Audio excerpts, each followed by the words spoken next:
Bonjour à tous. Ce mardi 1er novembre, c'est la fête de Toussaint. Comme son nom l'indique, la Toussaint est la fête de tous les saints. Contrairement à la plupart des grandes célébrations liturgiques que sont Noël, Pâques ou encore la Pentecôte, cette fête religieuse ne vient pas des textes bibliques, mais trouve son origine au IVe siècle dans l'église d'Orient, en Turquie, Syrie ou encore Égypte. À cette époque, les chrétiens célébraient la fête de tous les martyrs, croyant qu'ils avaient déjà rejoint le Christ. Ils prient pour qu'il intercède en leur faveur. Les chrétiens catholiques vont donc se retrouver dans les paroisses ce matin. À la veille donc de cette célébration, le vice-président de la République, Timoko Meïlé Koné, a échangé avec le cardinal Jean-Pierre Coutois. Les deux personnalités ont parlé de paix. Regardons. Le vice-président Timoko Meïlé Koné en visite chez l'archevêque métropolitain d'Abidjan. Moment d'échange et expression de civilité fraternelle à la veille de la célébration de tous les saints. Pour Monseigneur Coutois, cette visite de courtoisie est pleine de symboles. L'homme de foi n'a pas été avare en paroles de bénédiction pour son visiteur. Ce qui est normal dans la marche des hommes, c'est qu'on aille vers le chef. Et là, c'est le chef qui vient vers son sujet que je suis. Ah, vous voyez un peu l'émotion. L'émotion qui m'étreint ce soir.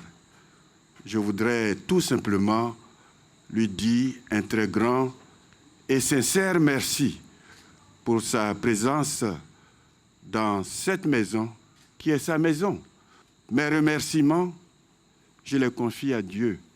Que lui-même regarde ce geste qui est posé et qu'il fasse descendre en abondance sur le vice-président toutes les bénédictions, toutes les grâces dont il a besoin pour assumer avec la plus grande efficacité la mission que le pays lui confie. Et le vice-président qui n'a pas caché sa joie de partager ces moments de ferveur spirituelle avec le cardinal. Notons que ce 1er novembre, l'Église catholique célèbre tous les saints, suivi le lendemain de la journée consacrée aux disparus. Autre volet de l'actualité, le Conseil de discipline de la fonction publique a initié une rencontre avec les directeurs régionaux de la santé. Elle a porté sur les procédures disciplinaires dans la fonction publique. La mise en œuvre et le respect des différentes étapes des procédures ont été expliqués aux participants. C'est ce que nous apprend Grace Kando. Plus de 300 dossiers sont enregistrés chaque année au Conseil de discipline de la fonction publique, dont 140 relevant du ministère de la Santé, de l'hygiène publique et de la couverture maladie universelle.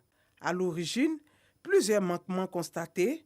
Ce sont entre autres le refus de rejoindre le poste d'affectation, les abandons de poste, le manque de courtoisie, d'où cette rencontre sur les procédures disciplinaires dans la fonction publique. Dès le constat de la faute, le chef hiérarchique direct de mise en cause devait pouvoir donner une demande d'explication écrite. Il a le droit de s'expliquer, ce qu'on lui reproche.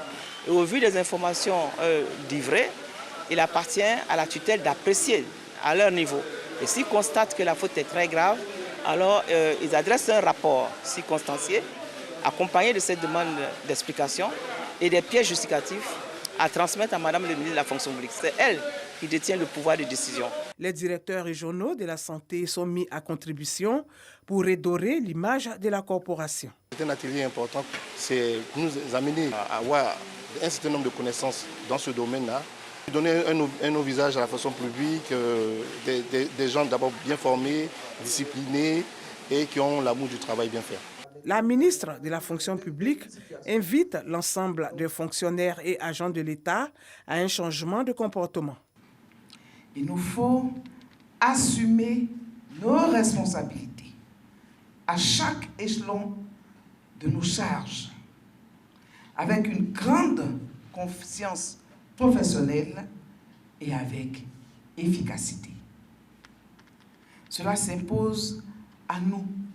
Il nous faut ensemble engager un sursaut citoyen pour le bien de la République et pour l'espérance des générations futures.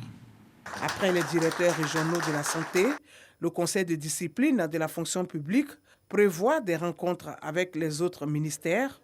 L'idée est de les inciter à s'approprier les procédures disciplinaires.